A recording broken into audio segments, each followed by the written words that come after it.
यह कहानी हसन नाम के एक गरीब मगर नेक दिल इंसान की है। हसन एक गांव में रहता था, जहां मेहनत मजदूरी करके अपनी जिंदगी गुजारता था। उसका दिल बहुत बड़ा था, लेकिन उसका पेट अक्सर खाली रहता था।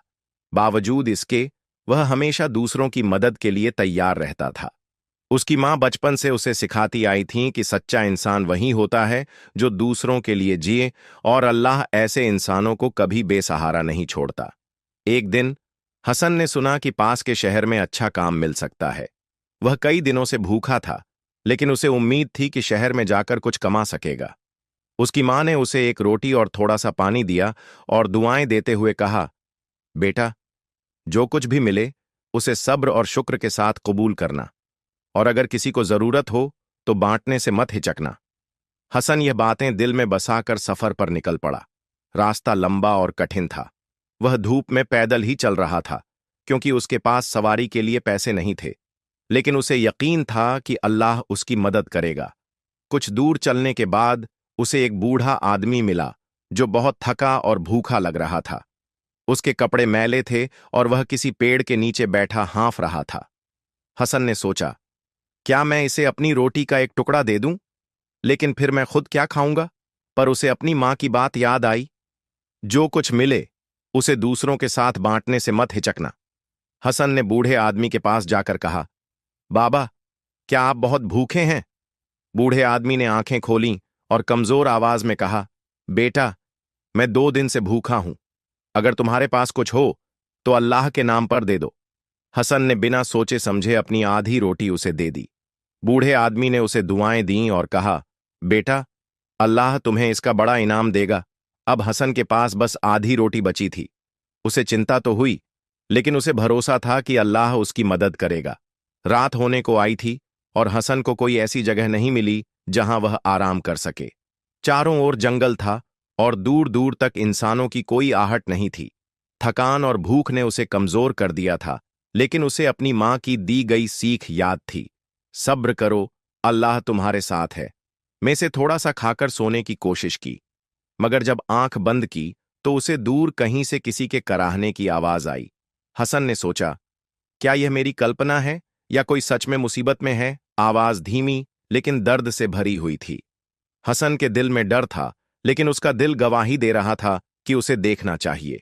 वह धीरे धीरे आवाज की ओर बढ़ा। कुछ ही दूर जाने के बाद उसे एक आदमी दिखा जो जमीन पर गिरा हुआ था। उसके कपड़े फटे थे और शरीर पर घाव के निशान थे। हसन ने जल्दी से उसके पास जाकर उसे हिलाया। भाई, तुम ठीक हो? कमजोर आवाज में उस आदमी ने कहा, पानी, बस थोड़ा सा पानी। हसन ने बिना सोचे समझे अपनी पानी की छोटी सी मशक उसे दे दी। उस अजनबी ने पूरा पानी पी लिया और राहत की सांस ली। मगर अब हसन के पास पीने के लिए कुछ भी नहीं बचा था। हसन ने उस आदमी से पूछा, तुम कौन हो और यहां इस हालत में कैसे पहुंचे? उस आदमी की आंखों में दर्द था। उसने कहा, मैं एक मुसाफिर हूं।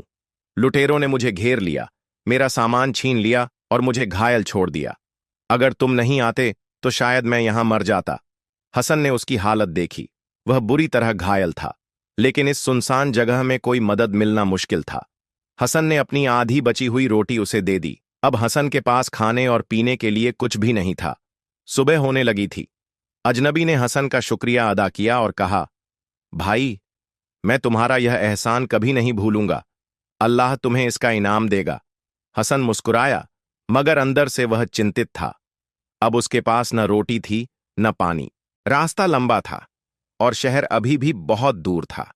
सुबह होते ही सूरज की तेज किरणें पेड़ों के पत्तों से छनकर जमीन पर पड़ रही थीं।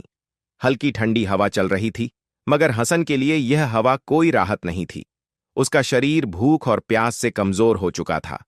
उसने सुबह की नमाज पढ़ी और अल्लाह से मदद मांगी, या अल्लाह, मैंने तेरी राह में जो कुछ था बांट दिया। अब तू ही मेरा सहारा है। नमाज के बाद वह फिर से सफर पर निकल पड़ा। पैर भारी हो चुके थे, मगर उसका हौसला कम नहीं हुआ था। उसके दिल में बस एक ही बात थी, अल्लाह अपने नेक बंदों को कभी बेसहारा नहीं छोड़ता। हसन अब एक रेगिस्तानी इलाके से गुजर रहा था। चारों तरफ रेत ही रेत थी। कहीं कोई इंसान नहीं, कोई पेड़ नहीं, कोई पानी नहीं। सूरज ऊपर चढ़ आया था और गर्मी असहनीय हो चुकी थी। काश मेरे पास थोड़ा सा पानी होता। उसके होंठ सूख चुके थे, गला चटक रहा था और शरीर में कमजोरी बढ़ रही थी, मगर वह चलता रहा। चलते चलते उसकी आंखों के आगे धुंधलापन छाने लगा। अचानक उसके पैर लड़खड़ाए और वह धड़ाम से जमीन पर गिर पड़ा। नहीं, मैं हार नहीं सकता। उसने खुद को संभालने की कोशिश की, मगर शरीर जवाब देने लगा था। तभी दूर से उसे किसी के चलने की आहट सुनाई दी। हसन ने मुश्किल से अपनी आंखें खोलीं और देखा, एक काफिला उसकी तरफ आ रहा था। ऊंटों पर बैठे कुछ लोग धीरे धीरे उसकी ओर बढ़ रहे थे। क्या यह कोई सपना है या सच में कोई मदद आ रही है? काफिला करीब आया। उनमें से एक आदमी हसन के पास उतरा और घबरा कर बोला, अरे, यह तो कोई मुसाफिर लगता है जो बेहोश पड़ा है। दूसरे आदमी ने जल्दी से पानी की मशक निकाली और हसन के मुंह से लगाई। ठंडा पानी गले में उतरते ही जैसे जान वापस आने लगी। उसकी बंद होती आंखें फिर से खुल गईं। क्या तुम ठीक हो भाई? एक आदमी ने पूछा। हसन ने धीरे से सिर हिलाया, मगर उसके चेहरे से साफ जाहिर था कि वह बहुत तकलीफ में है। काफिले के लोगों ने हसन को उठाया और एक ऊंट पर बिठा दिया। वे सब व्यापारी थे जो दूर के शहर से व्यापार करके लौट रहे थे। उन्होंने उसे खाने के लिए खजूर और रोटी दी। अल्लाह का लाख लाख शुक्र, हसन ने मन ही मन कहा। जब उसने थोड़ा होश संभाला तो उनमें से एक आदमी ने पूछा, भाई, तुम इस हालत में यहां कैसे पहुंचे? हसन ने अपनी पूरी कहानी सुनाई। कैसे उसने अपनी आधी रोटी बूढ़े आदमी को दी, कैसे उसने अपना आखिरी पानी और रोटी घायल मुसाफिर को दे दी, और कैसे वह अकेला भूखा प्यासा इस रेगिस्तान में भटक गया। काफिले के लोगों ने उसकी बातें ध्यान से सुनी। उनमें से एक बुजुर्ग व्यापारी की आंखों में आंसू आ गए। बेटा, तूने अपनी भूख प्यास की परवाह किए बिना दूसरों की मदद की। यह कोई मामूली बात नहीं है। अल्लाह तुझे जरूर इसका इनाम देगा। बुजुर्ग व्यापारी ने अपनी थैली से कुछ अशर्फियां निकालीं और हसन की हथेली पर रख दीं। ये रख लो बेटे, इसे अपनी जिंदगी संवारने में लगाना।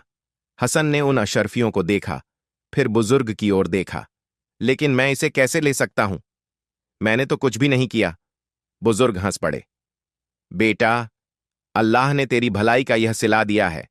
जब इंसान किसी की भलाई करता है तो अल्लाह उसे कई गुना बढ़ाकर लौटाता है। हसन की आंखें भर आईं। सच ही कहा था मां ने। अल्लाह अपने नेक बंदों को कभी बेसहारा नहीं छोड़ता।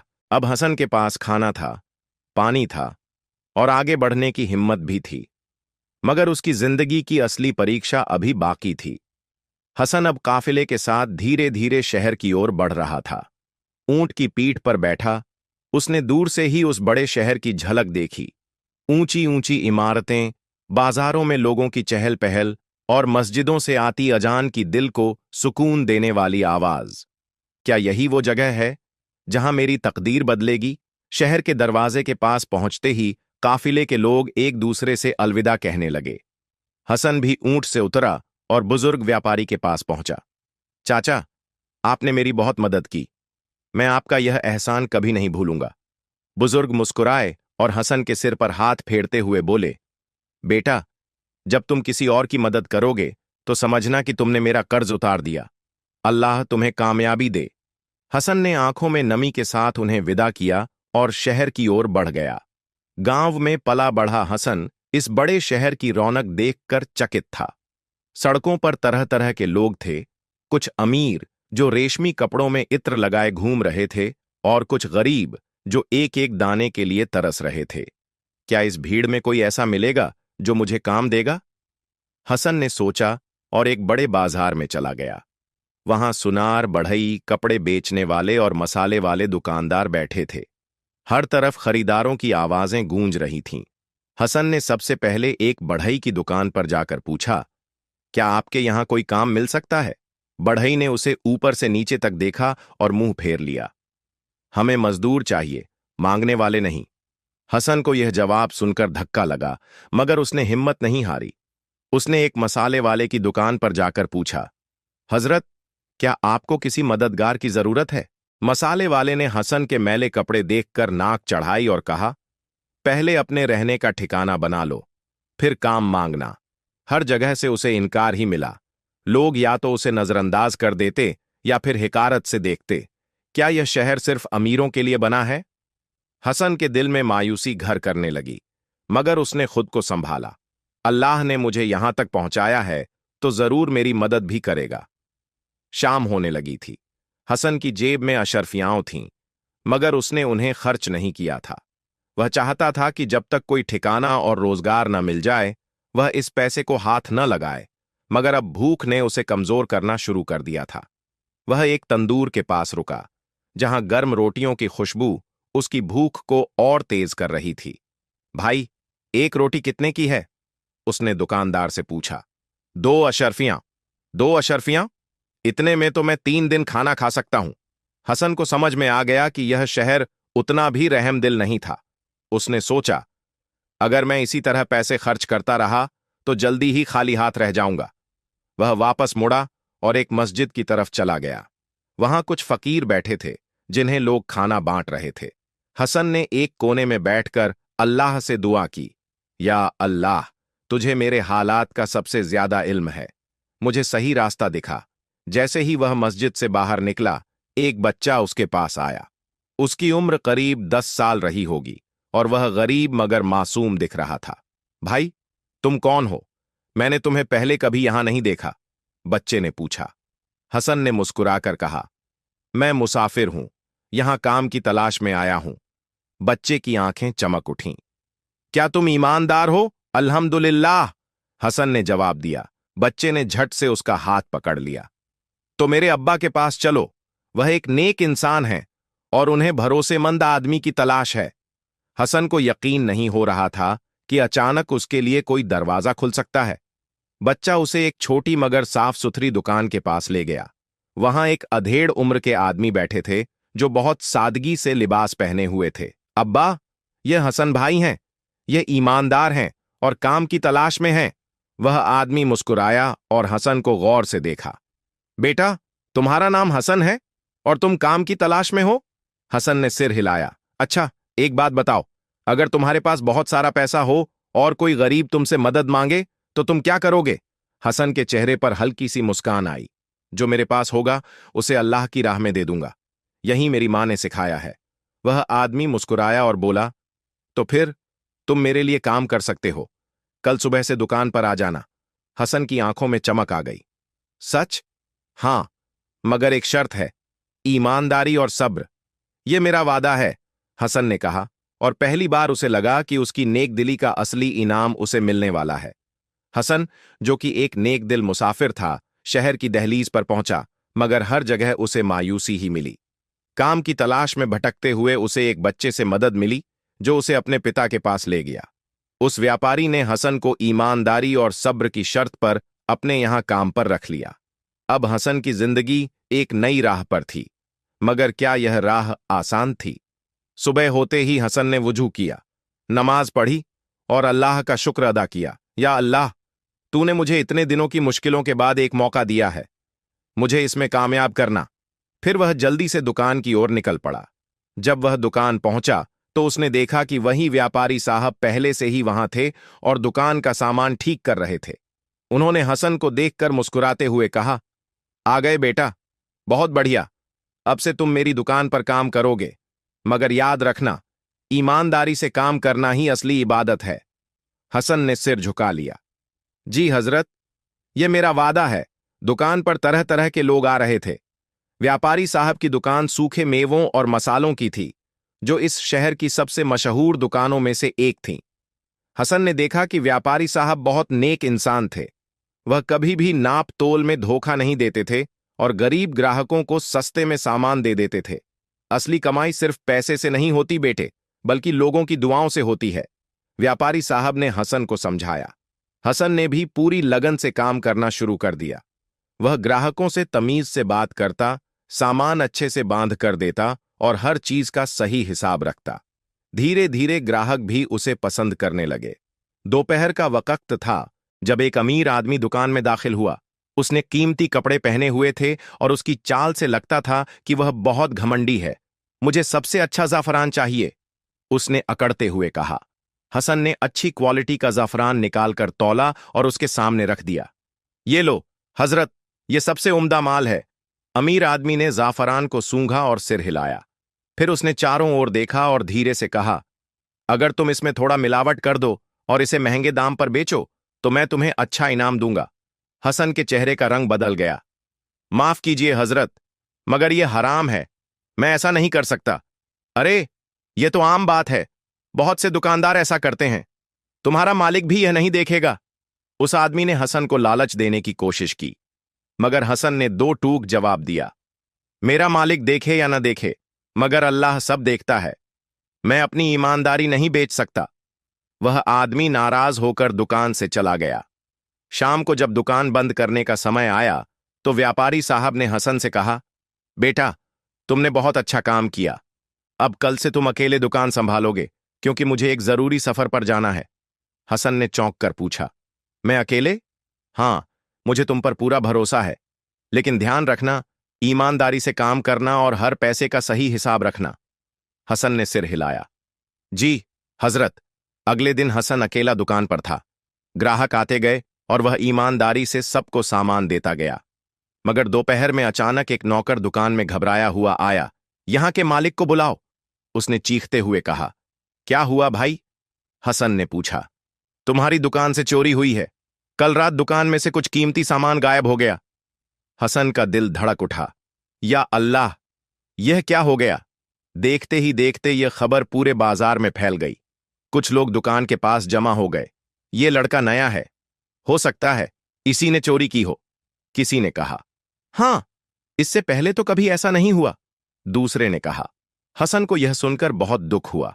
वह ईमानदार था, मगर फिर भी उस पर शक किया जा रहा था। तभी व्यापारी साहब का नौकर वहां आया और बोला, मालिक जल्दी ही आ रहे हैं, वह खुद इसका फैसला करेंगे।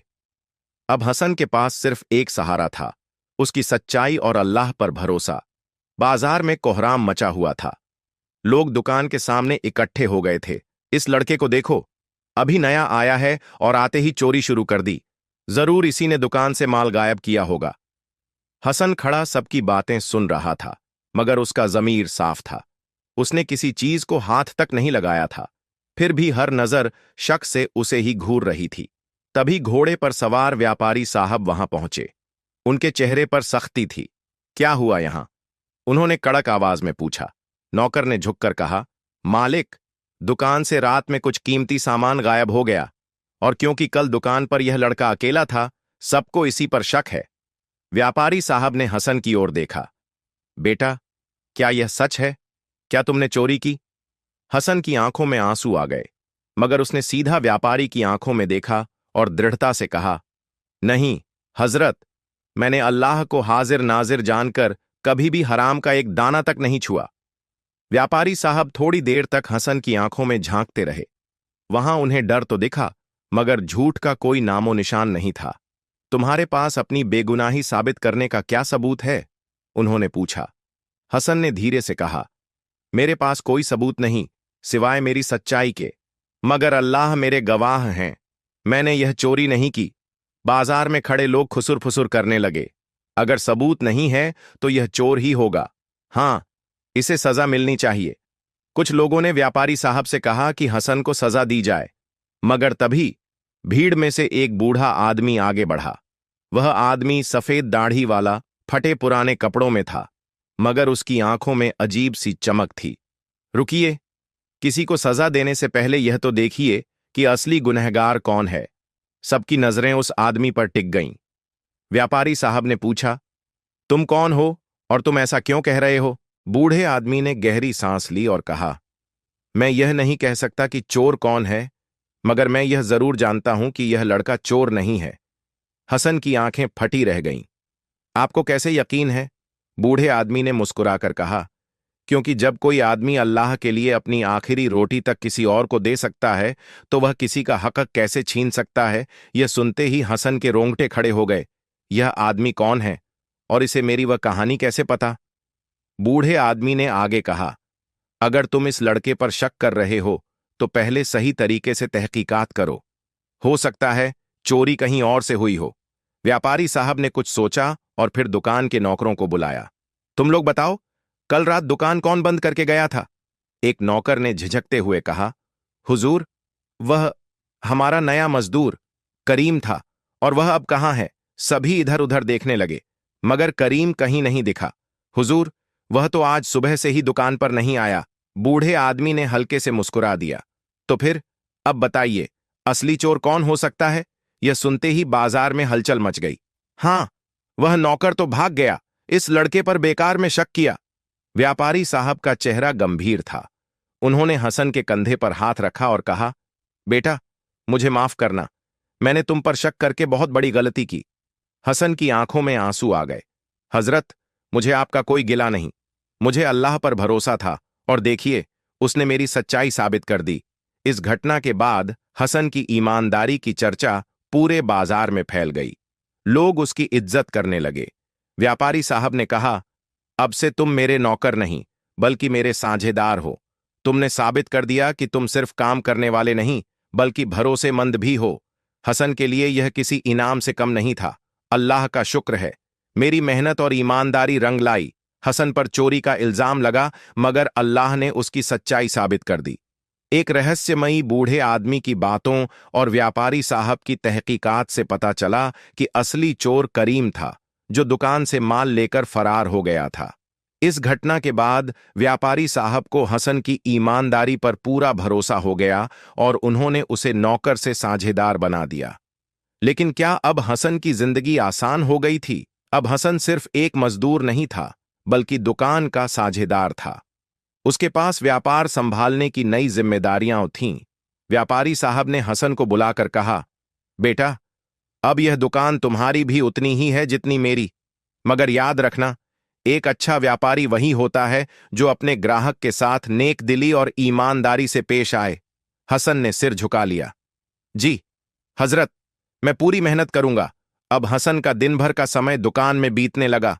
वह ग्राहकों से अच्छे से पेश आता, सही तौलता, गरीबों की मदद करता और हमेशा सच्चाई को अपनाता।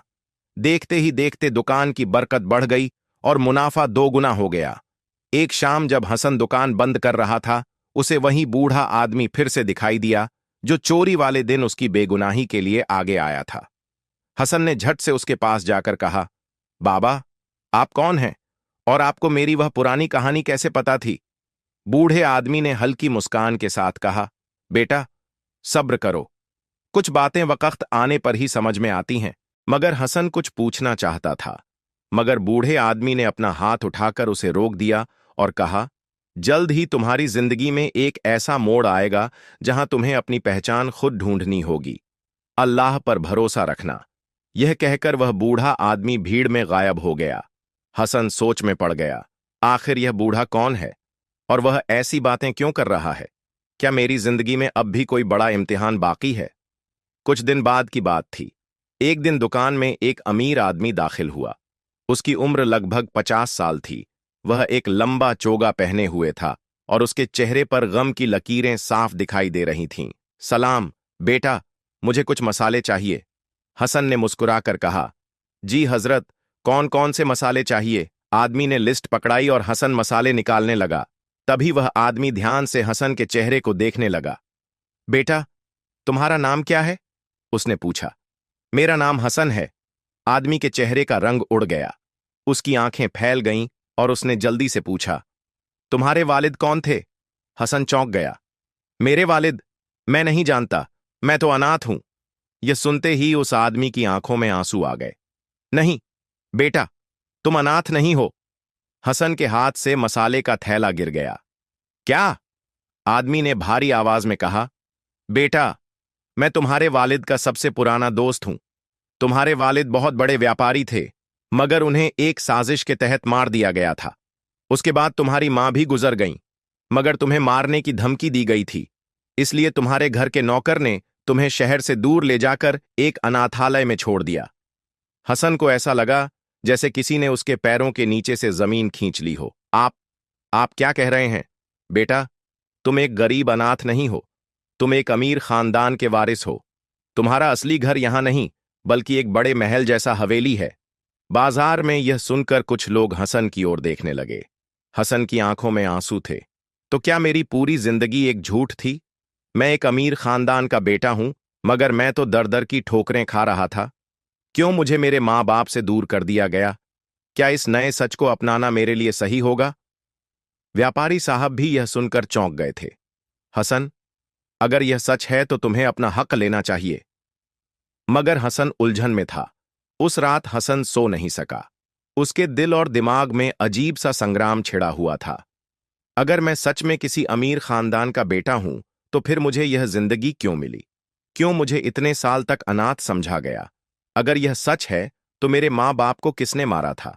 और क्या मैं उन लोगों तक पहुंच सकता हूं? उसे उस बूढ़े आदमी की बात याद आई। तुम्हें अपनी पहचान खुद ढूंढनी होगी। अब उसे समझ आ रहा था कि वह बूढ़ा आदमी उसे पहले से सब कुछ बता चुका था। मगर वह आदमी कौन था? क्या वह भी उसके अतीत से जुड़ा हुआ था? सुबह होते ही हसन ने फैसला कर लिया। वह उस अजनबी से मिलने गया जिसने उसे उसकी असली पहचान बताई थी। मुझे मेरे बारे में सब कुछ सच सच बताइए। उस आदमी ने गहरी सांस ली और कहा, तुम्हारे वालिद इस शहर के सबसे अमीर और नेक इंसान थे। उनका नाम सैयद उमर था। उनका एक बहुत बड़ा कारवां था जो अलग अलग देशों में व्यापार करता था। मगर उनके कुछ दुश्मन थे जो उनकी दौलत और रसूख से जलते थे। एक दिन जब तुम्हारे वालिद अपने कारवां के साथ सफर पर गए तो उनके ही एक भरोसेमंद आदमी ने धोखा देकर उन्हें मरवा दिया। जब तुम्हारी वालिदा को यह खबर मिली तो उन्होंने तुम्हें बचाने के लिए एक नौकर के हवाले कर दिया। वह तुम्हें लेकर बहुत दूर चला गया और तुम्हें एक अनाथालय में छोड़ दिया ताकि दुश्मन तुम्हें भी नुकसान न पहुंचा सकें। हसन की आंखें भर आईं। तो मैं इतने साल से अपनी असली पहचान से दूर था, और अब जब मुझे यह सब पता चल रहा है तो मैं क्या करूं? उस आदमी ने हसन के कंधे पर हाथ रखा और कहा, बेटा, अब यह तुम्हें तय करना है कि तुम अपने हक के लिए लड़ोगे या यूं ही चुप रहोगे। तुम्हारा असली घर तुम्हारा इंतजार कर रहा है। हसन अब सोच में पड़ गया था। अगर मेरे वालिद को मारा गया तो उनकी दौलत और विरासत पर अब कौन काबिज है? अजनबी ने धीरे से कहा, तुम्हारे चाचा सैयद फराज। हसन चौंक गया। तो क्या यह मुमकिन है कि उन्होंने ही मेरे वालिद को मारा हो? शायद, लेकिन इसका कोई पक्का सबूत नहीं है। मगर यह तय है कि तुम्हें पहचानते ही वह तुम्हें मारने की कोशिश करेंगे ताकि तुम्हारी हकदारी का कोई सबूत न रहे। अब हसन को समझ आ रहा था कि यह लड़ाई आसान नहीं होने वाली थी। हसन ने यह सब बातें जाकर व्यापारी साहब को बताईं। उन्होंने गहरी सांस ली और बोले, बेटा, अल्लाह ने तुम्हें एक बड़ा इम्तिहान दिया है। अगर यह सब सच है तो तुम्हें अपने माँ बाप का हक वापस लेना चाहिए। लेकिन यह मत भूलो कि सच्चाई की राह आसान नहीं होती। मगर मैं अकेला क्या कर सकता हूं? हसन ने निराश होकर कहा। व्यापारी साहब मुस्कुराए। तुम अकेले नहीं हो, मैं तुम्हारे साथ हूं। हसन की आंखों में नमी आ गई। उसने पहली बार महसूस किया कि इस दुनिया में कोई उसे अपने बेटे की तरह चाहता है। हसन ने आखिरकार फैसला कर लिया, मैं अपने घर जाऊंगा। मैं अपनी पहचान वापस लूंगा। अगली सुबह हसन, व्यापारी साहब और कुछ भरोसेमंद लोग उसके असली घर की ओर रवाना हुए। जैसे ही वे हवेली के पास पहुंचे, वहां की भव्यता देखकर हसन दंग रह गया। बड़े बड़े दरवाजे, ऊंची ऊंची दीवारें और पहरेदारों की टोली देखकर यह साफ था कि यह किसी बड़े आदमी की हवेली थी। हसन का दिल जोरों से धड़कने लगा। क्या यह मेरा घर है? जैसे ही हसन दरवाजे तक पहुंचा, दो पहरेदारों ने उसे रोक लिया। कौन हो तुम? हसन ने हिम्मत जुटाकर कहा, मैं सैयद उमर का बेटा हूं और यह मेरा घर है। यह सुनते ही पहरेदारों के चेहरे पर हवाइयां उड़ने लगीं। एक ने जल्दी से अंदर जाकर किसी को खबर दी। कुछ ही पलों में एक भारी भरकम आदमी सीढ़ियों से नीचे उतरा। उसकी आंखों में घबराहट थी, मगर चेहरा गुस्से से लाल था। यह वही आदमी था जिसका नाम अजनबी ने बताया था, सैयद फराज। जैसे ही उसने हसन को देखा, उसकी आंखें संकुचित हो गईं। यह नामुमकिन है, वह बड़बड़ाया। फिर उसने खुद को संभाला और गुस्से से चिल्लाया, बकवास! मेरा भतीजा सालों पहले मर चुका है। हसन ने सीधा उसकी आंखों में देखा और कहा, नहीं चाचा, मैं जिंदा हूं और मैं अपने हक के लिए आया हूं। हसन की आंखों में गुस्सा और दर्द दोनों थे। उसने सीधे अपने चाचा की आंखों में देखा और कहा, मैं सैयद उमर का बेटा हूं और मैं अपने हक के लिए आया हूं। सैयद फराज ने ठहाका लगाया, क्या सबूत है कि तुम मेरे भाई का बेटा हो? मैंने तो सुना था कि वह लड़का बचपन में ही मर गया था। हसन का दिल धक से रह गया। तो आपको यह कैसे पता चला कि वह मर चुका है? सैयद फराज थोड़ा घबरा गया, मगर तुरंत खुद को संभाल लिया। यहां से चले जाओ लड़के, वरना अंजाम बुरा होगा। इतने में भीड़ में से एक बूढ़ा आदमी आगे आया। उसकी आंखों में आंसू थे। मालिक, यह लड़का झूठ नहीं बोल रहा। सभी लोग चौंक गए।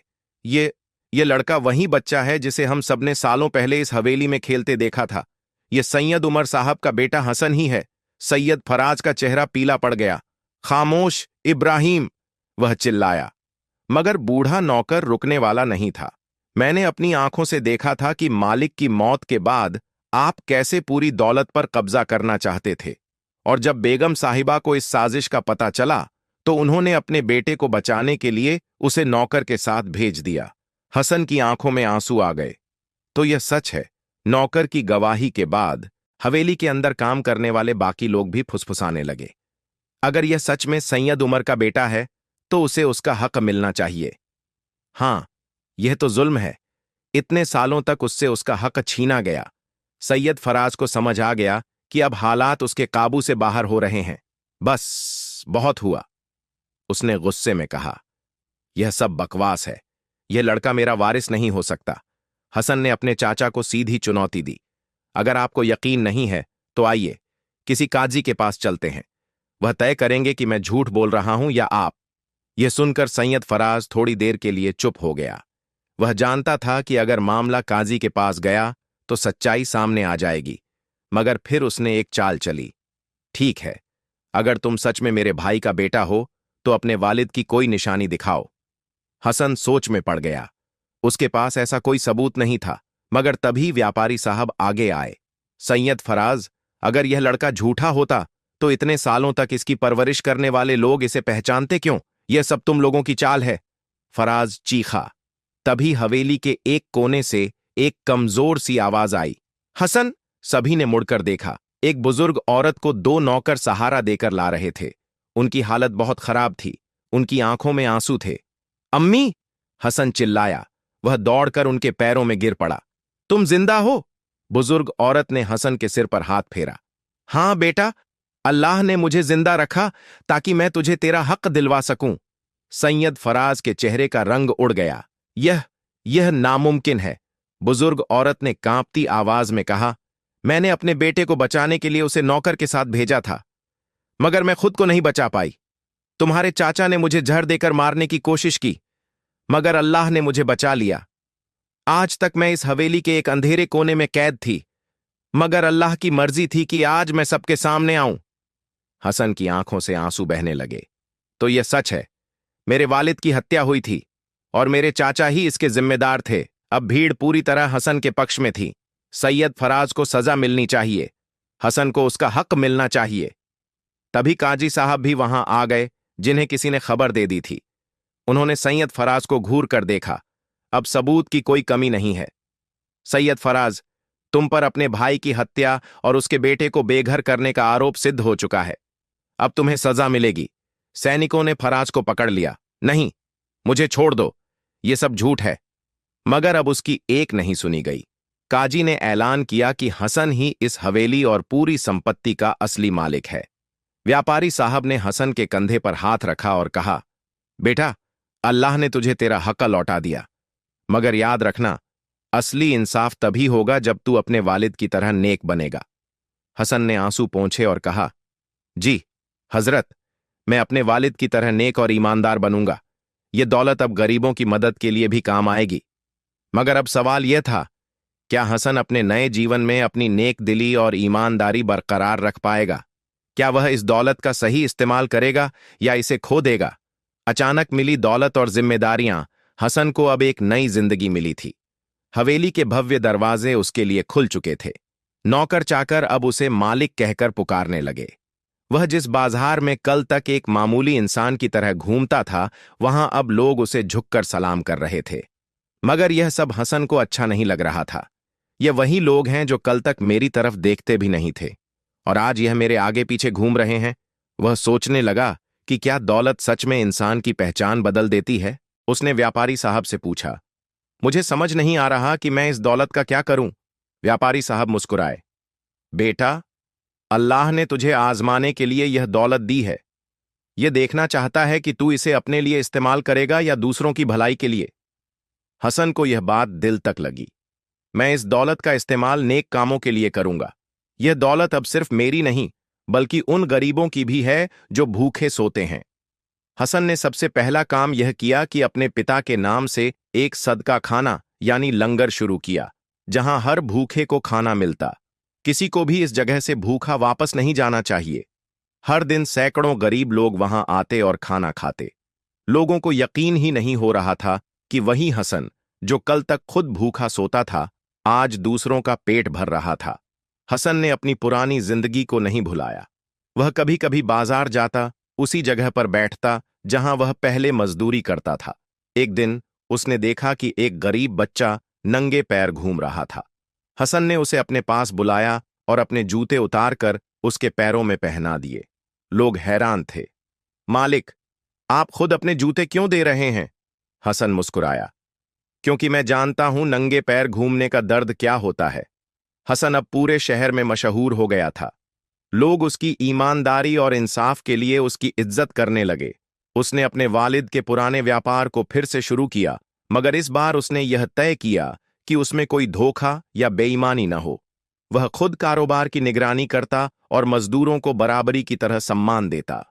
धीरे धीरे उसका कारोबार फलने फूलने लगा, मगर हसन का दिल अब भी उतना ही सादा था। एक दिन एक बूढ़ी औरत उसके पास आई और बोली, बेटा, मुझे अपने घर के लिए कुछ पैसे चाहिए। हसन ने बिना कुछ पूछे उसे पैसे दे दिए। लोगों ने कहा, मालिक, आपको पहले देखना चाहिए कि वह सच्ची है या झूठ बोल रही है। हसन ने जवाब दिया, अगर वह झूठ बोल रही है तो यह उसका गुनाह होगा, मगर अगर वह सच बोल रही है तो मैं उसके लिए अल्लाह के सामने जवाबदेह रहूंगा। सैयद फराज को शहर से बाहर निकाल दिया गया था। वह अब गरीबों की तरह जीने को मजबूर था। एक दिन भूख और तकलीफ से परेशान होकर वह उसी सदका खाने के पास पहुंचा जो हसन ने बनवाया था। उसकी आंखों में आंसू थे। क्या मुझे भी खाना मिलेगा? हसन ने उसकी तरफ देखा। लोगों को लगा कि हसन उसे भगा देगा, मगर हसन ने खुद अपने हाथों से उसे खाना परोसा। आपके गुनाह आपके और अल्लाह के बीच हैं, मगर भूख सबकी एक जैसी होती है। सैयद फराज की आंखों में पश्चाताप के आंसू आ गए। अब हसन ने अपनी दौलत का सही इस्तेमाल करना सीख लिया था, मगर उसकी जिंदगी की सबसे बड़ी परीक्षा अभी बाकी थी। एक रात हसन अपनी हवेली के बरामदे में बैठा था। वह ऊपर आसमान की तरफ देख रहा था, जहां हजारों तारे चमक रहे थे। उसका दिल अब भी बेचैन था। अल्लाह, तूने मुझे सब कुछ दिया, मगर क्या यह सब वाकई मेरी परीक्षा है? उसी रात एक ख्वाब आया। एक अजनबी ने कहा, हसन, तुझे जो भी मिला है वह एक दिन छिन भी सकता है। अगर तुझसे सब कुछ छिन जाए तो क्या तब भी तेरा ईमान कायम रहेगा? हसन की आंखें खुल गईं। उसके दिल में एक अजीब सी बेचैनी थी। अगली सुबह हवेली में आग लग गई। यह आग इतनी भयंकर थी कि देखते ही देखते पूरी हवेली जलकर राख हो गई। हसन और उसकी मां किसी तरह बच गए, मगर सब कुछ खत्म हो चुका था। कुछ ही दिनों में उसके पिता की सारी संपत्ति भी तबाह हो गई। उसके व्यापार के जहाज डूब गए और वह फिर से गरीब बन गया। लोगों ने कानाफूसी शुरू कर दी। लगता है अल्लाह ने इसकी परीक्षा लेनी शुरू कर दी। कल तक जो लोगों को खाना खिलाता था, आज खुद भूखा है। हसन खुद सोच में पड़ गया। क्या यह मेरी गलती थी? क्या मैं अपनी दौलत के नशे में था? मगर फिर उसे अपने ख्वाब की बात याद आई। अगर तुझसे सब कुछ छिन जाए तो क्या तेरा ईमान कायम रहेगा? हसन ने अपनी मां से कहा, अम्मी, हमें फिर से मेहनत करनी होगी। अल्लाह हमें फिर से आजमा रहा है। उसने पुराने बाजार में जाकर छोटी मोटी मजदूरी शुरू कर दी। यह वही बाजार था जहां वह पहले काम करता था, मगर इस बार वह पहले से ज्यादा मजबूत था। धीरे धीरे उसकी मेहनत रंग लाने लगी। लोगों ने देखा कि जब वह अमीर था तब भी नेक था, और जब गरीब हो गया तब भी उसका दिल नहीं बदला। कुछ सालों बाद हसन ने फिर से मेहनत करके एक छोटी दुकान खोली। वह फिर से व्यापार करने लगा, मगर इस बार और ज्यादा ईमानदारी के साथ। लोगों का भरोसा फिर से उस पर बढ़ने लगा। उसकी नेक दिली की चर्चा पूरे शहर में फैल गई। जो लोग कल उसकी परीक्षा पर हंस रहे थे, आज वहीं उसकी मदद के लिए आगे आए। एक दिन व्यापारी साहब ने उससे कहा, बेटा, तूने साबित कर दिया कि असली अमीरी दिल की होती है, दौलत की नहीं। एक दिन हसन अपने पुराने सदका खाने पर गया। वहां एक गरीब बच्चा खाना खा रहा था। हसन ने उसे प्यार से देखा और पूछा, बेटा, तुझे खाना कैसा लगा? बच्चे ने मुस्कुराकर जवाब दिया, बहुत अच्छा। अल्लाह का शुक्र है कि यहां कोई भूखा नहीं सोता। हसन की आंखों में आंसू आ गए। उसे एहसास हुआ कि असली दौलत सोने चांदी में नहीं, बल्कि उन दुआओं में है जो किसी की भूख मिटाने के बाद मिलती हैं। उसी रात उसने फिर से आसमान की ओर देखा और कहा, अल्लाह, मैं अब समझ गया कि सबसे बड़ी दौलत क्या है। किसी और का पेट भरने की खुशी ही सबसे बड़ी दौलत है। अखरी लुकमा सिर्फ एक कहानी नहीं, बल्कि एक सीख है कि इंसान को अपने अच्छे कामों में कभी कमी नहीं करनी चाहिए, चाहे उसकी हालत कैसी भी हो। तो प्यारे दोस्तों,